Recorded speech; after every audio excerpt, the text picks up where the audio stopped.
All right, the World Cup is coming to North America for the first time in 3 decades, and 6 matches are happening right here at Levi Stadium.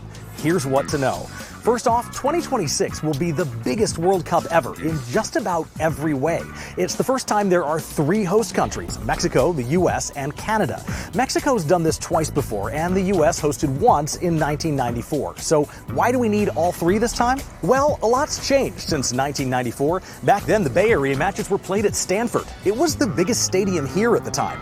There were 24 teams who played 52 matches in 9 U.S. cities. Well, for the first time ever, this World Cup will have 48 teams playing 104 matches in 16 different cities. That's a lot of soccer, or as the rest of the world calls it, football. And don't forget, football is the most popular sport in the world. But American football is the most popular sport in this country, so no surprise, all the U.S. venues for this World Cup are NFL stadiums. Not a problem, because the World Cup starts on June 11th, well before the NFL season.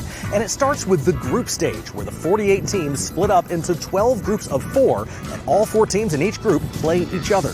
5 of those matches will happen here at Levi Stadium between June 13th and June 25th. Then the top 2 teams from each group, plus the top 8 third-place teams, advance to the knockout round. And that's where you get this colossal tournament bracket, starting with a round of 32 that includes 1 more match here at Levi's Stadium on July 1st. Okay, so who's playing here at Levi's? Well, we don't know yet, because first we need to know who's qualified. There are 6 confederations, 1 for each continent. Each has a set number of slots in the World Cup, and they have their own tournaments to decide who gets those slots.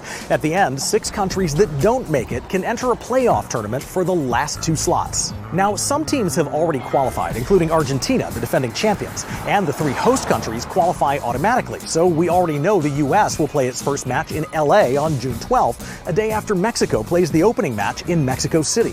For the others, the World Cup draw in December 2025 will decide who's in what group and where they're playing. So, how do you get tickets? Well, first, make an account on FIFA.com and ask to be notified when they go on sale. The first tickets are usually a random lottery, where everyone who signs up by a certain date has an equal chance of getting seats. But that happens in the fall, so you could buy tickets to a match here at Levi's before you know who's actually playing.